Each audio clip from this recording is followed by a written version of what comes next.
In front of me is Samsung Galaxy A27 and today I would like to show you how you can change Samsung's keyboard theme.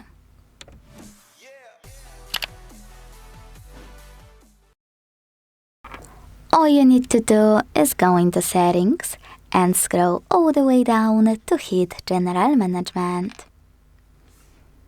Then select Samsung Keyboard Settings.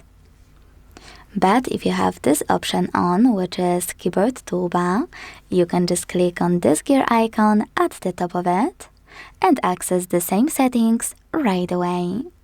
Either way, after entering them, scroll to click on Theme section available here. Tap on the chosen one to apply it and simply go back. As you can see, after a few seconds, theme of my keyboard has changed.